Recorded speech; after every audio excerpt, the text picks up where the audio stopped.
Suddha Vidyo Dhya Chakra Sattva Siddhi. Shuddha Vidyo Dhya Chakra Sattva Siddhi. Pure knowledge rises, and by that knowledge, the yogi becomes the master of the universal wheel. Universal wheel.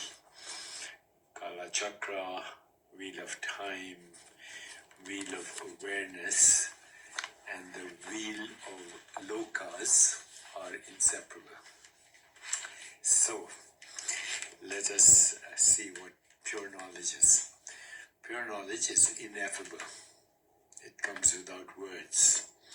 Words always are representations of the conditioned human mind. So words are representative of human constructs. And of course, human constructs are based on limited perceptions and interpretations of those limited perceptions. As I've said many times, the picture of the world is not the look of it. And with bits of sensory perception, we can never know the whole. So what is pure knowledge? Pure knowledge is the source of all knowledge, the source of all vrittis. Pure knowledge is revelation.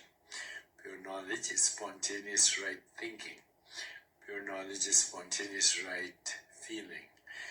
Pure knowledge is spontaneous right choice making. Pure knowledge is spontaneous right attention. Pure knowledge is spontaneous creativity. Pure knowledge is spontaneous vision. Pure knowledge is contextual, relational, holistic, and does not have a win-lose orientation because it eavesdrops on the universe. Pure knowledge is also synchronicity. So, pure knowledge is spontaneous fulfillment of desire. Pure knowledge is therefore Ichha Shakti, the Shakti of intention, Kriya Shakti, the Shakti of action without karmic bondage, Ananda Shakti, the Shakti of joy, and ultimately the supreme Chitta Shakti, the Shakti of pure consciousness and its infinite organizing power. Okay, so that's it for today. Să vorbește despre spiritualitate la începutul anilor 80 era de neconceput și totuși în acel regim al oprimării a apărut O gură de oxigen, cartea Inteligența materiei, în care se afirma că orice manifestare din univers, începând de la macrocosmos și până la microcosmos, are ca substrat o inteligență. Era doar una din ideile care au anticipat armonia dintre știință și religie, demonstrată de cercetările de astăzi. Pentru autor erau răspunsuri la întrebări care îl măcinau de mult. Această carte este răspunsul la întrebările pe care în anii adolescenței, și anume aceea, iată mă exist, de ce exist, sunt din întâmplare aici sau este un sens al lucrurilor în acest univers.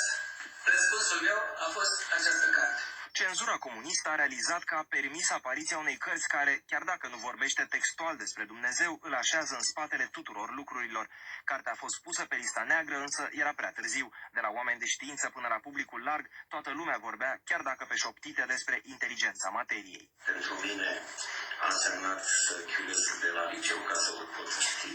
După ce am citit o mică recenzie făcută, îmi amintesc foarte bine și unde și pagina mă amintesc, în revista Știință și Tehnică, recenzie semnată de domnul Alexandru Mironov. Abia la 11 ani de la publicare, Inteligența materiei a fost recunoscută ca o lucrare unică în literatura română, odată cu premiul pentru filozofie Vasile Conta al Academiei Române. Au urmat cărțile În căutarea sensului pierdut, Către noi înșine, iar acum, proaspăt scoasă de sub tipar, Mintea de dincolo, de unde aflăm că viața pe pământ este o lecție pentru evoluția noastră, iar experiența morții clinice, un dar pe care Dumnezeu ni l-a dat pentru a înțelege că trebuie să schimbăm drumul pe care am mers până acum. Profesorul universitar și scriitorul Dumitru Constantin Dulcan este alături de noi în această seară la ora de știri. Bine ați venit, domnule profesor. Inteligența materiei, publicată în urmă cu peste 30 de ani, domnule profesor, este cartea care a reușit să bulverseze întreaga lume științifică a acelor vremuri. Totul a pornit de la o revelație, spuneați dumneavoastră, care poate fi rezumată așa. Dacă nu acceptăm o rațiune dincolo de noi, atunci pietrele nu o să devină niciodată Adam și Eva. Ce ne facem însă că există și teorii potrivit cărora, și mă refer aici la poate cel mai celebru fizician Stephen Hawking, care susține că universul s-a creat de la sine putere și Dumnezeu nu există. Cum împăcăm cele două teorii? Păi, ca ceva să se creze că trebuie mai întâi să existe. Dacă nimic n-a existat, cum a putut să creeze nimicul ceva? Este la fel o întrebare de legitimă ca și a celui enunțat anterior. Da, asta răspunde și religia. Cine a creat lumea? Dumnezeu, dar pe Dumnezeu, El pe sine însuși. Eu nu cred că ceva poate să creeze înainte de a fi. În consecință, este un mare mister momentul de început al lumii, acest Big Bang, de unde vine această materie incandescentă care treptat în răcire creează toate elementele care susțin universul actual și evident toate structurile, încât plecăm din momentul ceva mai târziu de zero, câteva fracțiuni de secunde de zero, momentul zero rămâne pentru toți o enigmă. Dar dincolo de asta, știința a deschis foarte bine etapele și iată că suntem în plină evoluție a științei. Dacă înțeleg bine teoria dumneavoastră, este că atâta vreme cât masa asta e formată din atomi care ne formează și pe noi și că ea nu poate să vorbească așa cum o facem noi, înseamnă că ceva dincolo de noi ne face pe noi să comunicăm. Exact, ca să înțeles exact. Deci toți atomii care sunt aici sunt și în structura noastră, dar numai în structura asta vorbesc, respiră, gândesc, suferă, se bucură. Ce face din noi ce element din noi face să avem o conștiință care ne dă această participare la existență, în timp ce în orice altă structură atomii nu simt, nu sunt calmi, nu sunt reci, nu suferă, nu se bucură. Bun, acum, domnule profesor, care este legătura dintre creierul uman și inteligența materiei și cum funcționează interdependența dintre ele? Este o conexiune fără îndoială. Noi suntem rezultatul Universului, o creație a Universului. Dacă suntem inteligenți, înseamnă de vreme ce un efect poartă ante însușire, ante atribute, înseamnă că aparțin și cauzei. În consecință, putem să spunem că trăim într-un univers inteligent, că de fapt, ăsta e adevărul, universul este un mare gând, mai că este un gând de creator. Iar conștiința noastră este, de fapt, un ram desprins din marea conștiință cosmică. O scânteie de lumină, dacă vreți. Bun, noi am fost îndrumați să credem că genele determină caracterul vieții noastre. Însă, profesorul Bruce Lipton, expert în biologie, pe care îl știți cu siguranță, în biologie celulară, care a făcut parte din echipa care a studiat îndeaproape proiectul genomului uman, afirmă, citez, credințele sunt create în creier, credințele ajustează corpul să se potrivească mediului, undele cerebrale sunt transmise mediului înconjurător, altfel spus, mai degrabă decât a fi victime ale eredității, noi suntem, de fapt, stăpânii genomului nostru. Și v-aș întreba, domnule profesor, ce credeți despre epigenetica? Este o realitate ce spune Bruce Lipton. Noi ne însușim anumite credințe și credința creează realitatea. De fapt, gândul este cea mai puternică forță din univers. El creează formele care sunt similare conținutului gândurilor noastre. Și e adevărat că suntem stăpânii genelor în sensul că, în funcție de ceea ce credem, genele noastre pur și simplu formează formele, structurile noastre. Și asta nu poate însemna până la un punct că, practic, credința că moartea nu ne oprește existența în univers, ne creăm noi înșine pentru a face mai ușoară această trecere, pentru a face mai ușoară acest mare mister? V-aș ruga să nu luați ad literam tot ce se spune. Suntem, de fapt, supuși unor cu totul altor comandamente decât ceea ce credem noi. Conștiința noastră vine dintr-o altă conștiință, din conștiința cosmică, în consecință. Dar asta nu ne transformă cumva niște marionete? Noi suntem ființe și gânditoare, dar și în mare parte gândită. Avem un liber arbitru, dar limite destul de restrânse. Prin liber arbitru ne-am creat o civilizație și asta este marea șansă dată omului de a se desprinde de natură, de a se desprinde din momentul în care trăia în caverne și iată-ne în confortul căminului modern. Aceasta ține de conștiința noastră, de capacitatea mea de a delibera. Din păcate, în evoluția noastră n-am deliberat întotdeauna numai pentru opțiunile pozitive, ci și pentru unele destul de nefericite și iată că suntem aici în acest moment de impas al existenței umane. Cum vedeți evoluția Universului din punctul ăsta de vedere, domnule profesor? Cum credeți că va evolua omul în această ecuație a Universului de acum înainte? Poate să asiste pasiv la ceea ce se întâmplă? Nu. Sunt optimist și eu cred că vom ieși din acest impas, care este în primul rând unul de ordin moral, nu numai economic. Pentru că mai întâi a fost gândirea, o gândire eronată și de aici a decurs toate celelalte în plan economic și pe multiple alte planuri. Eu sunt optimist și sunt ferm convins că în secolul următor, parafrazând pe Maro, viitorul va fi ori al spiritualității, ori nu va fi deloc. Pentru că suntem într-un moment dificil, cred că vom găsi înțelepciunea să ieșim din acest moment, dar fără îndoială că pentru asta trebuie să fie un acord cu legile spirituale Universului. Dar cum definiți mai exact acest lucru? Avem suficient de multe elemente în clipa de față să înțelegem că Universul are o bază spirituală, că legile care stau la baza Universului sunt de o natură spirituală. Originea noastră este una spirituală. Adică ce-i bine, ce-i rău, absolut. Ce-i moral, ce-i imoral. Și în acest moment trebuie să spun că sunt foarte mulți factori cosmici care continuă și sunt printre noi, dacă vreți, concură la evoluția noastră spirituală.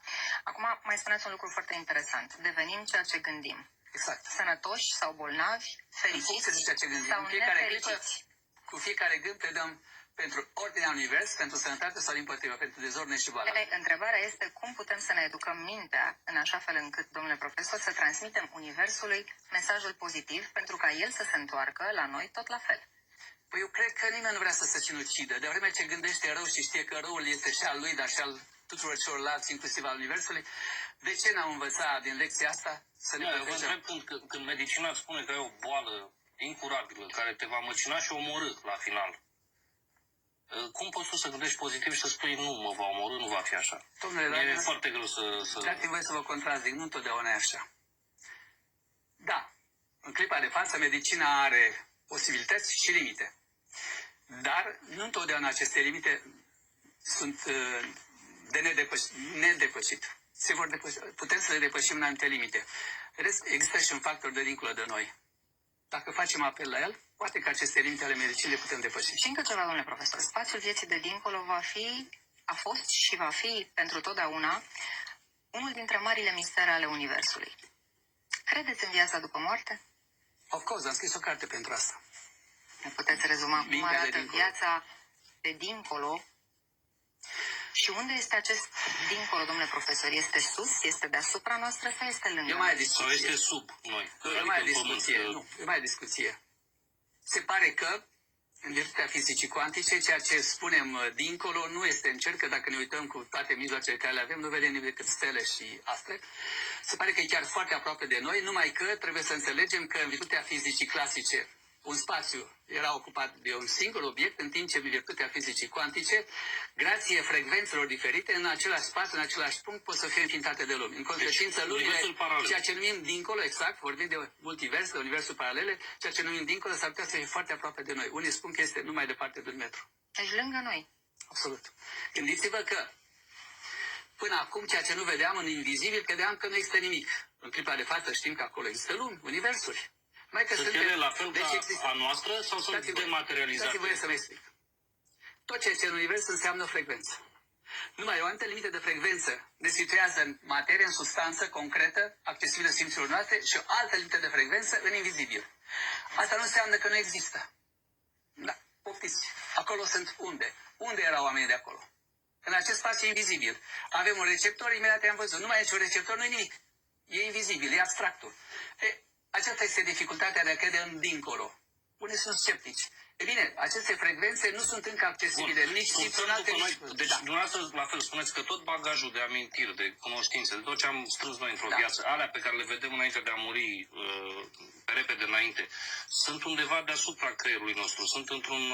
sunt în câmpul conștiinței, nu pierdem nimic din ceea ce în magazin. Bun, le luăm cu noi dincolo? Da. Atunci de ce nu uităm niciodată nimic? Le amintim și ne reîntoarcem de fiecare dată în altă viață? Pentru că este o întrebare legitimă, pentru că ne-ar încurca foarte rău această viață. Imaginați-vă că odată ați fost împărat și acum sunteți un sclav, nu știu unde. V-ați acceptat soarta? Poate că am făcut niște erori pe care trebuie să le îndrept în viața asta. De fapt, viața este o experiență. A planului de dincolo. Citiți ceea ce am scris și veți avea explicația tuturor acestor lucruri. Ați întâlnit în practica dumneavoastră medicală cazuri de moarte clinică, domnule profesor? Da. Vorbiți despre ele în cartea despre care am vorbit și noi în materialul am de mai întâlnit devreme. oameni foarte simpli care nu au auzit niciodată de Raymond Moody, care a scris despre asta și am fost chiar surprins să mi se descrie absolut ca și în cărțile care tratează experiența morții. Ce v-au povestit că au văzut? Același tunel cu lumina la cap, cu cei dragi dispăruți care așteptau acolo? Nu. Unul este un profesor care s-a văzut de deasupra, în decorporizare, dar cel mai autentic caz, cel mai bogat în amănunte, a fost al unei femei care a căzut într-o groapă de lift și din clipa în care a început să cadă, n-a văzut decât întuneric, în fața ei un tub mai îngust în capătul proxim și celălalt mult mai larg. Și simțea ca și cum ar avea un ordin să depășească, să treacă prin acest tub. Când a ajuns în capătul mult mai larg, mai spațios, a văzut o lumină cu un peisaj mirific și s-a simțit excepțional de bine și dintr-o dată o voce îi spune: înapoi, înapoi, nu este încă momentul. Refuza, că toți care sunt dincolo în altă lume au refuzat și s-au întors. Noi de la profesorul Setlace, care și dânsul a avut experiență de acest gen. Și povestea cam același lucru. Da, scuze, da. Da, mi-a povestit și mie, ne cunoaștem bine. Într-un moment unei operații a văzut totul deasupra, a vrut să o comunice, alții n-au fost de acord, le era teamă. Dați-vă seama că discutăm despre lucruri care nu au intrat în mentalitatea noastră până acum, dar vom discuta destul de amănunțit de acum, pentru că, de fapt, fiecare epocă aduce prin nostru ei de cunoștințe. De ce este important să știm cât mai multe despre aceste cazuri de moarte clinică, domnule profesor? Pentru că, în ceea ce am scris eu, am scris despre semnificația lucrurilor. Dacă știm ce este dincolo, Here you see human stem cells converting into brain cells within days, so 10 times faster as previously. And the incredible thing here was that every single cell in this culture turned into a neuron. And these neurons are the brain cells that connect to each other. You can see fine processes. And then they start signaling electrical impulses and reach maturities that you haven't seen before. So my first reaction is this is not possible. He probably had photoshopped this video. Yeah, these students in Cambridge are pretty smart. So he took me down to the lab, we looked at the cultures, and it was real. So I thought, probably the stem cell that we were using was broken. So let's take another stem cell. Takes 6 months, he came back, it worked again. And I thought, okay, this is a Maris-Wernick protocol. I mean, this is probably very unique, and therefore this is still a glitch. But over the years, our lab, company and collaborators have been able to show that it works again and again and again for various different cell types. Now let's look at that. If you think about disease, every disease manifests at a cellular level. So every cell is potentially a treatment or a model to study this disease. So the impact of this is quite incredible. The way we achieved this was by inserting the genetic program of the cell into specialized locations in the DNA, so-called genetic safe harbor sites. And they protect the cell, but they also protect the program from silencing. This creates a control system that allows us to switch on genetic programs at will. So the cells can't escape. And this allows you to create all sorts of different cell types, like the neurons that we've just had a look at. So the next challenge here is, how do we identify the cell type programs that encode each of the cell types? Every human cell has 20,000 genes. And at any particular moment in time, approximately 10,000 are switched on. And these determine the function and the identity of the cell. Of the 20,000 genes, 2,000 genes are transcription factors. These are the genes that regulate the activity of the other genes and themselves. And what we've seen from studies emerging over the past decade, that about 1 to 6 of these transcription factors encodes a cell identity. So every cell has their own unique combination. So the question is, how do we read this out? If you look at the number of experiments that are required, this is pretty large, 8.8 times 10 to the 16th. I've calculated this, approximately 1,000 scientists working for 3,000 years. That's going to be difficult. So we had to come up with something else. And to do so, to think deeper about this problem, we entered a collaboration with the London Institute of Mathematical Sciences. So they were able to show that the way that DNA, RNA, and protein interacts in a cell creates a set of constraints that limits the possibilities and already reduces this by orders of magnitude. And we've also been able to refine the experimental approach by breaking down these pools of transcription factors into smaller pools and ways of screening them. We're now at a point where we actually can read out all cell type programs in one big effort. It's not going to be cheap, but it's doable. But imagine the impact that this could have.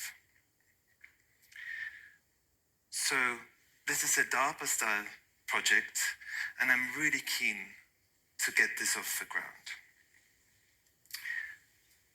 The next question is, how is a cell type actually determined and defined in the genome? So there's Waddington's landscape again, and there are really two possibilities. On the left, you could imagine that a cell is entirely predefined in the genome, so it sits in its own little valley. And on the right is the opposite hypothesis. A cell type is a label that we attach to a combination of subprograms. So if the second were right, we should be able to combine programs from different cell types. And we again have to go back to the 1980s to Harold Weintraub's work, because he asked that question. And he showed that we can combine a cell program of a muscle cell and a pigment cell, a melanocyte. And he also was able to create some sort of hybrid of a brain cell and a muscle cell. And we've done similar things using transcription factors, combining a brain cell with an immune cell. This confirms that the operating system of cells is created by submodules. And it opens the opportunity to create cell types that actually don't exist, potentially have therapeutic use. So then, the next question that we always get asked is, how close are these reprogrammed cells to the real cells that we have in our body? Traditional stem cell biology has struggled to produce cells that resemble the cells in our body because often they're stuck in an embryonic or early immature phenotype. But if you want to do a therapy, or if you want to do research, often you'd like to have the mature, the adult cell type. So this picture up here is a landscape that we've created with data from the Human Cell Atlas. So the Human Cell Atlas is an international consortium that is trying to chart all cells in the human body. And they're using a technology called single cell sequencing. So they can read out thousands of genes in single cells. And so if you look at the top, this is a picture, this is a landscape of liver cells, the cells that you can find in the liver. At the top, you can see adult hepatocytes, liver cells. And at the bottom, they're the fetal, the embryonic early stage counterparts. And in the middle, there are all sorts of other cell types that you can find in the liver, from immune cells to fibroblasts, etc., etc. We can now create liver cells with transcription factors, and we can project them onto this landscape. And what you can see here, for the first time, we were able to produce fully mature hepatocytes in the top, their fetal counterpart, and some of the intermediate stages as well. Now this is what DNA looks like in a cell, though not multicolored. Famous double helix of DNA. But it's not in our cells like a long stringy molecule. It's wrapped around 8 protein molecules. Each of those protein molecules is shaped like a fist, and there's a cluster of 8 of them. And what you can see is that there are these tails that stick out from the protein molecules. So you've got 8 proteins together, DNA wrapped around them, tails sticking out.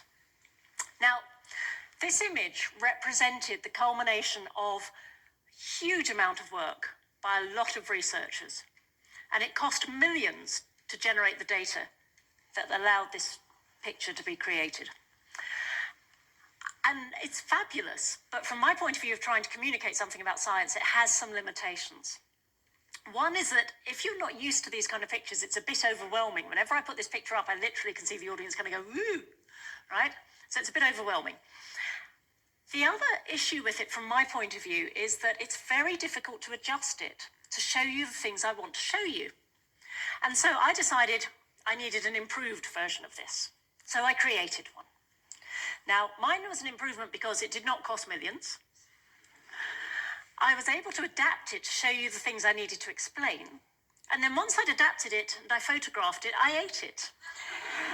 Because mine is made from strawberry laces and marshmallows and jelly tots.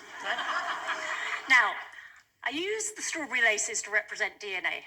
Clearly, I've not tried to make them double-stranded because that would be taking a confectionery-based joke too far, but they're going to be the DNA.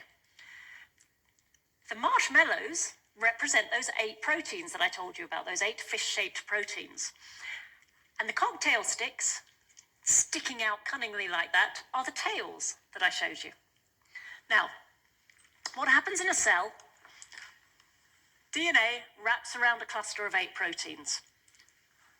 And then you get a little bit of DNA there, and then it wraps around another cluster of 8 proteins. And so on and so on and so on. So you have millions of these clusters of 8 proteins in our cells. And one gene, one bit of DNA that codes for a protein, will be wrapped around multiple clusters. Okay? So that's the basic structure. Well, how does that help us get any further in understanding what's happening to our genes? Well, do we have any present or former teachers in the audience? Okay, you're going to relate to this. Let's imagine it's getting quite far on in the term, right? And you go home and you think, I'd like a little gin to take the edge off. Okay? So you have a little gin, and term continues, what feels like endlessly. And you start finding that now you need 2 little gins to take the edge off.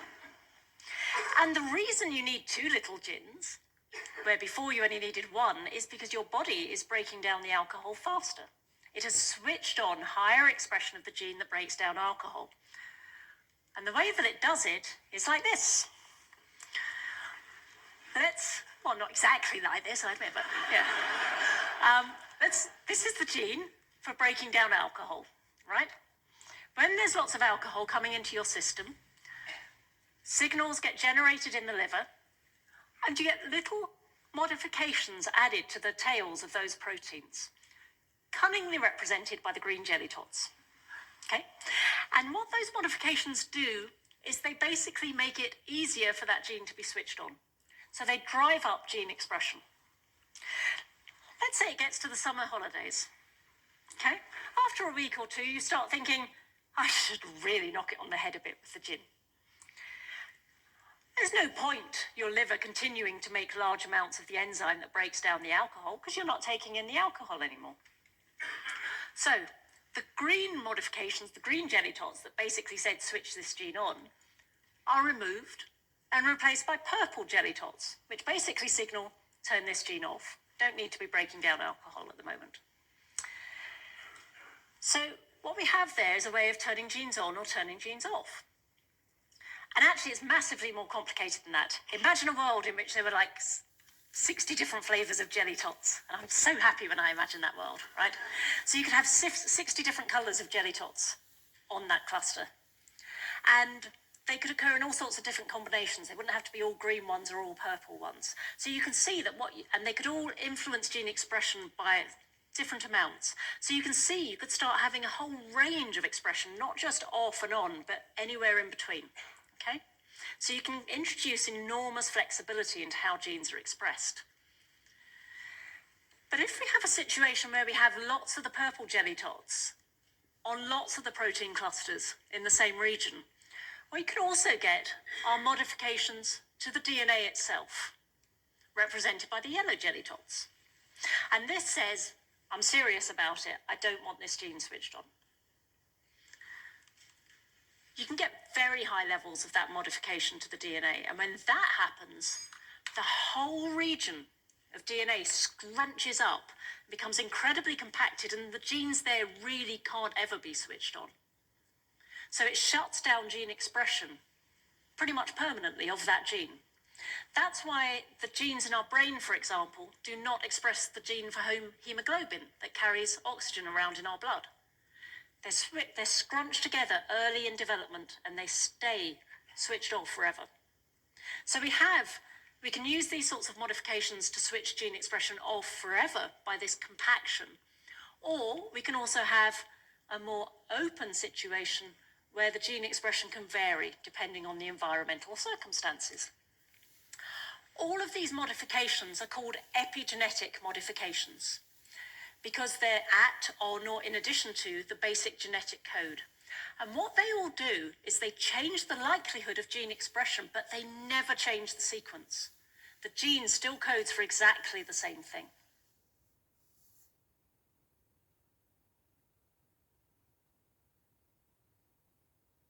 The quantum field is made up of pure potential that is expressed as waveforms. Our consciousness acts as an antenna that translates these waveforms into what's known as interference patterns, and then once more into particles that make up everything in the physical world, including ourselves. But providing the raw materials for reality is not where the magic of waveforms stop. They also shape an infinite number of past, present, and futures. We call these past, present, and futures a timeline. For anyone who is familiar with the Mandela effect, that is one of the most common examples of memories being carried over from a prior timeline we were on into the timeline we currently occupy. We are shifting timelines more often than not, and many anomalies are left as the artifacts of this. With the quantum field consisting of limitless potential, the way it even knows what timeline to activate and to materialize is through a feedback loop. In fact, when you're operating at this level of reality, it's so ambiguous you will need a feedback loop to guide the output. And the guiding force that tells this feedback loop what to produce is the choices we make. These probabilities are like vibrational momentum building up, much like an ocean wave. These probabilities continue to drop off and further narrow the more we focus our choices until probability turns into actuality, which is what has manifested. And this process happens every single moment. So let's say we choose to venture down a path of awakening our consciousness. The quantum field organizes a new trajectory with the full unfoldment of that choice, containing all possibilities and all probabilities. So the more conscious we become, the more we are reinforcing the timelines that reflect that choice. What this does is establish a feedback loop between us and all of the potential future versions of ourselves that we are aligning with. And through this feedback loop, the potential future versions of ourselves send us the resources we would require in order to actualize them. This is also reflected in the ancient wisdom, you cannot travel the path until you become the path itself. Your choices now are already activating potential future versions of yourself. There are multiple versions of reality on Earth, and we are constantly aligning, otherwise known as jumping, timelines, whether we are conscious of it or not. So we can look at timelines a few different ways. We have personal timelines and collective timelines. There are events constantly happening that continuously alter these timelines again and again. Our personal timelines consist of the past and present choices we make every day. They are impacted by our trauma, socioeconomic status, karmic imprints, desires, and belief systems. Depending on how much of our free will we are using, we either make predictable and established choices that we hope lead to a future we have envisioned, or we can implement more chance and uncertainty that would open up the timelines containing entirely different potential futures. If we are content on our current trajectory, the less likely we are to make radical choices that would lead to radical changes in direction. So it's a matter of personal preference. However, this is where fate comes into play. There is a degree of fate that is at work in our life, just as there is a degree of free will. Fate is the lessons we came into this life wanting to experience, and free will is the journey of how those lessons are lived. Fate can and does intervene when it feels we are not as proactive as we could be. But what is not guaranteed is how well our outcomes come into fruition.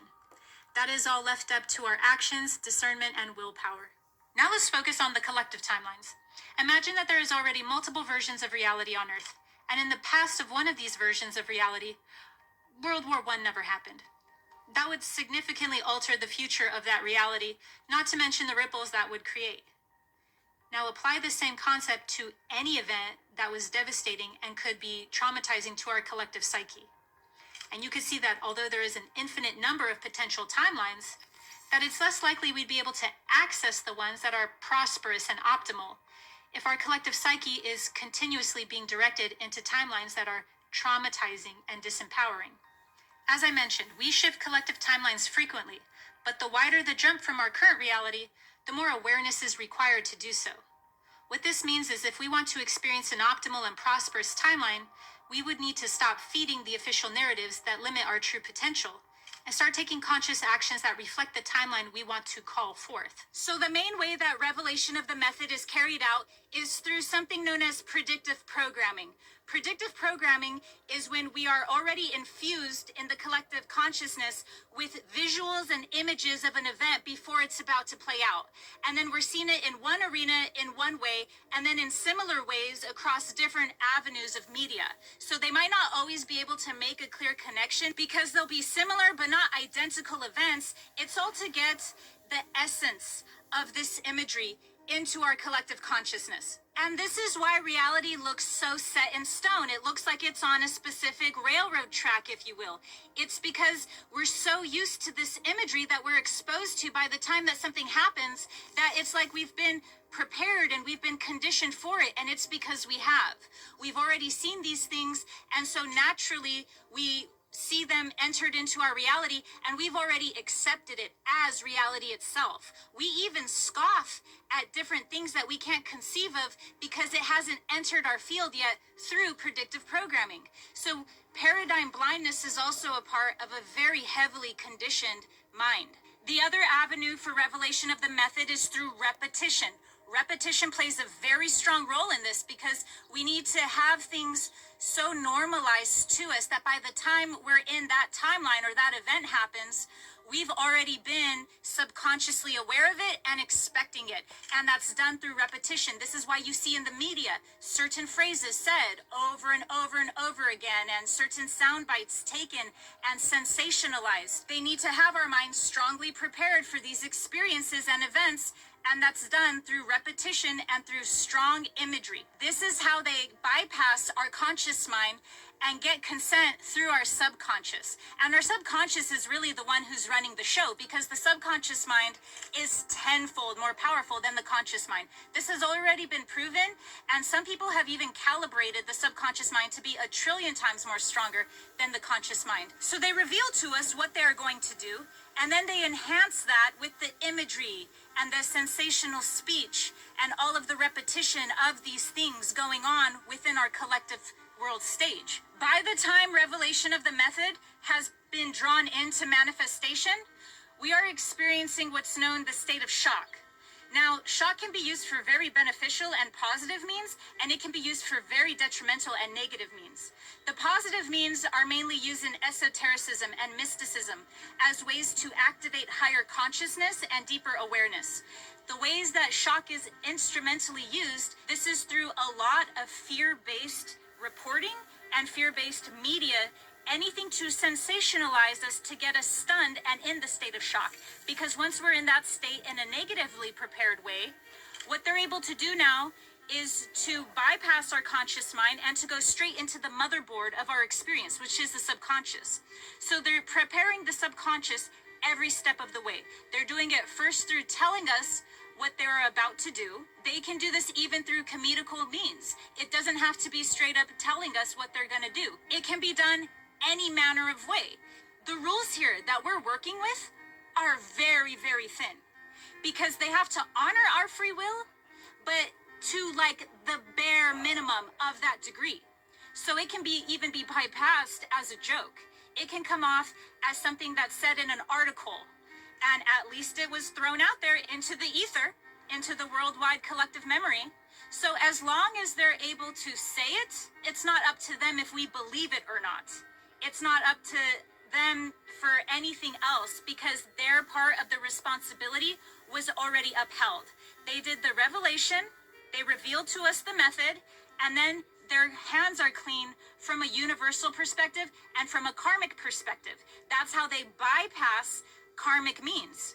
And so this is how tricky of a situation and challenging of a dilemma humanity is in, because we're talking about free will, but free will to the ultimate max, meaning that anything in between there, it can be curved so much that it can almost look like it's completely revoked. And so this is why we have to become conscious and aware of all of this. It's because until we understand just how important our free will is, we're going to continue to, by default, submit our own consent to these agendas. Knowing that there's an objective reality that this is adhering to tells us the importance of being able to become aware of it and align with it, because it's being used against us. And that objectivity in this case is that energy flows where attention goes. So the best way that I can illustrate revelation of the method is that scene from Hocus Pocus where the witches say, "I put a spell on you," and then the crowd just laughs. Well, them saying "I put a spell on you" is revealing the method that they're about to do in order for the spell to even be accepted and then therefore cast. And that's what's happening on Earth every single day. We're just essentially laughing at everything that's being told to us because it's not being done in like a super serious way. But let's be honest, at this point we could just hear it and a person could be like, "No, you guys, seriously, I'm really saying this." And people would still at this point just like not even care. They're so numbed out from their own free will and from their own consciousness. And that's why the most important way to counteract revelation of the method is by first becoming aware that this is even being done in the first place. Because awareness alone is going to raise our frequency enough to start building this guard, this defense shield against it. The second step in counteracting revelation of the method is through healing, because this is all able to be done because we're in a traumatized state of being. And when we're in a traumatized state of being, we're in a schism. We're in fragmentation. So we need to understand the importance of healing and embarking on a healing journey through this in order to bring the internal unity and bring the internal cohesion that's required in order for us to raise our frequency above the level of reality that is using our mass consciousness to focus on specific timelines and therefore create them. This is the hidden reason why shadow work is so important. It's because there's a law in this universe that is not well known, and that is whatever you are not aware of can be used against you in the court of this universe. And shadow work is the medium that we use in order to become aware of how we are operating unbeknownst to ourselves. Because becoming aware of something means that it can no longer be used against you, which is why there's a vested interest for humanity to stay emotionally stunted. The third step in counteracting revelation of the method is by stepping into our sovereignty and declaring otherwise. So declarations are very important when it comes to this, because declarations set our authority and speak into reality through the vibration of our voice what we will be experiencing instead. And this is done also through our conscious actions. So stepping into our sovereignty in all areas and dimensions of our being. Declaring what you will experience and what you will not experience is very important in this. And so there's a popular declaration known as "I do not consent." But the problem with "I do not consent" is when we voice it, but our actions still show that we are in consent. This is no different than like if we're riding a bicycle, but then we're declaring, "I am not riding a bicycle." Well, at that point, it doesn't really matter what we're saying because the actions we're taking are that of riding a bicycle. And so a lot of the times when we're saying, I do not consent, what we're actually doing is still, with our actions, believing in certain controlled opposition dynamics or believing in certain paradigms or programming that are still at that same level of reality. And so in that way, we're still giving our energy, our focus, our beliefs, our attention to it, just probably another aspect or another polarity of that same experience. And so because of that, our actions are not congruent. Energy update.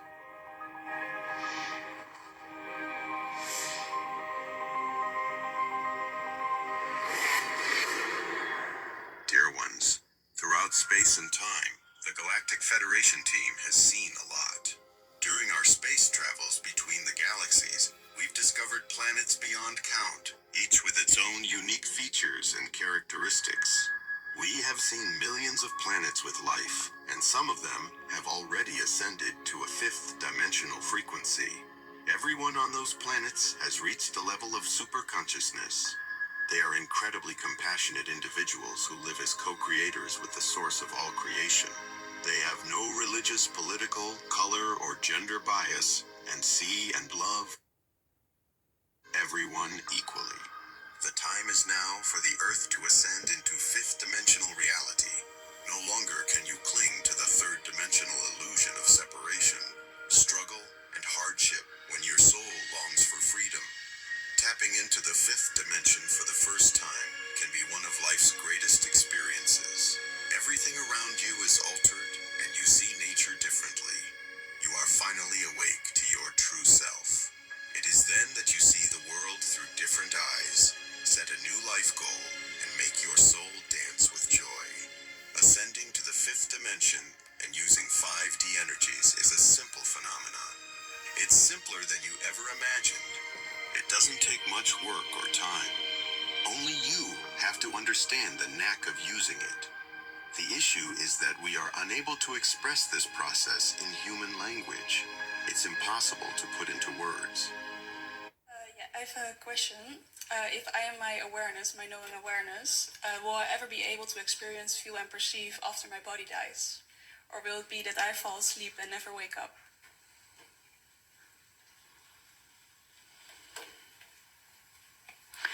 No, there's nothing to suggest that when the body dies, the activity of your finite mind comes to an immediate end.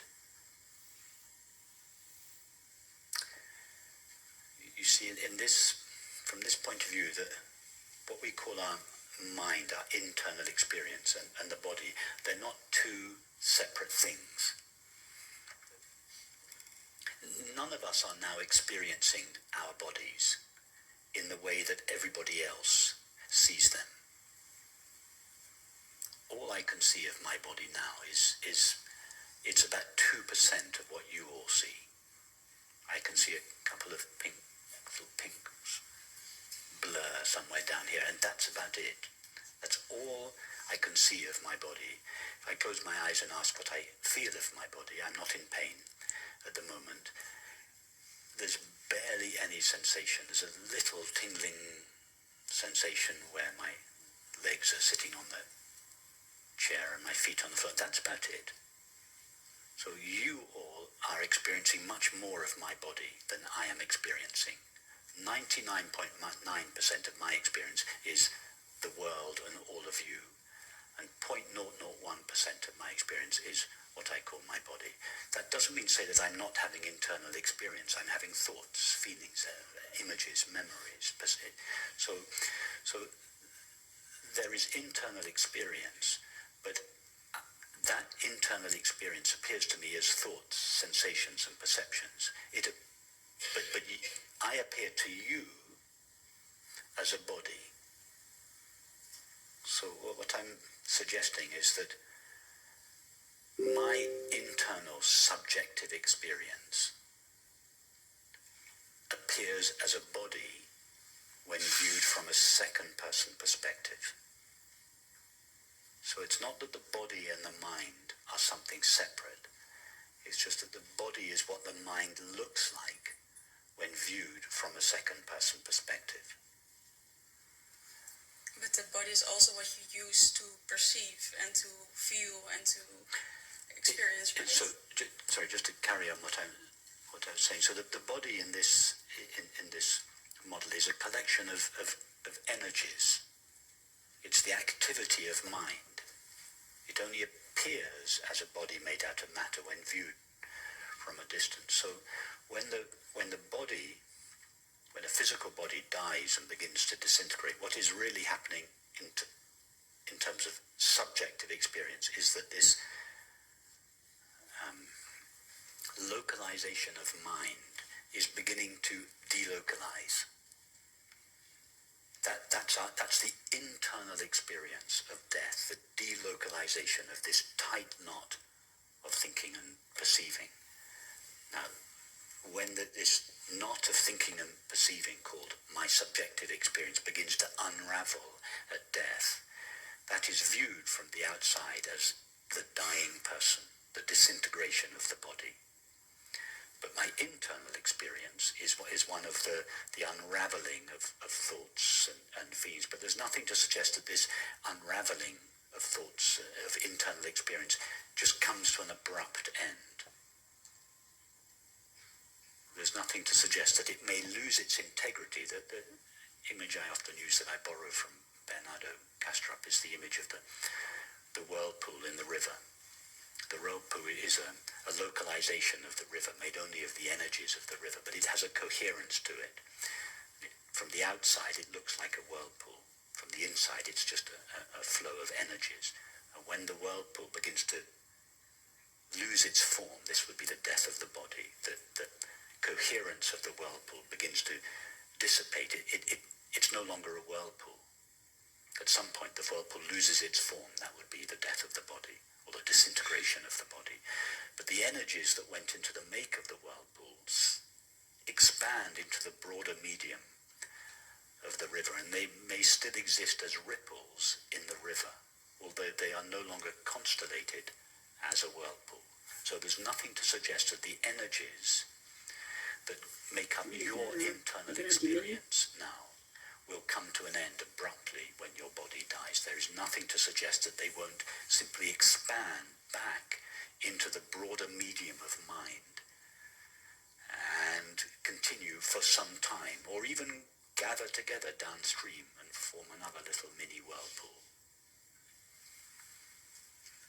So it will not necessarily be like falling asleep and never wake up?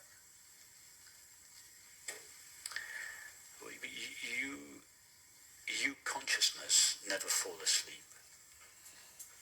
There's no question of you consciousness falling asleep. You may cease to localize yourself in the form of a particular character. So that character may not reappear. So from the character's perspective, the character may die and never reappear again. But what is the character? The character is simply a localization of consciousness. When the character on the streets of Paris that you dream about is run over and dies, the dreamer does not die. All there was to the dreamed character was the dreamer's mind. When the dreamed character dies, all that happens is that the dreamer's mind ceases to assume the form of the dreamed character, but the dreamer's mind doesn't die. Well, it's the same thing. When our body dies, consciousness simply ceases to localize itself in the form of each of our minds. So from the perspective of the character or all the other characters, this localization no longer appears. So we say that person has died. That person is never going to reappear again. That's true. But the reality of that person, infinite consciousness, has not died or gone anywhere. It has simply ceased to localize itself in the form of that person. So in your opinion, if you die, you are still able to experience, feel, or anything? Your experience wouldn't be an experience of the world requires us to be localized very specifically in the form of this body mind in order to be able to perceive the world. So you wouldn't be able to perceive the world, but I'm open to the possibility that there would be some kind of experience. Thank you. a kind of delocalized experience that was a transition between the tightly localized experience that we have now while we're alive and being completely unlocalized as infinite consciousness in which there is no objective experience. I'm suggesting that there may be somewhere in between these two where there is still some form of experience. In other words, that the river is not motionless, the river is still rippling. The ripples are the activity of the river. Mind is the activity of consciousness. So it's true that those ripples have not coalesced to form a whirlpool, so they're not a clearly defined person, but there could still be ripples in the broader medium of the river. Likewise, there's nothing to suggest that the activity of mind may not continue after the death of the body, before the mind comes to rest completely as pure consciousness.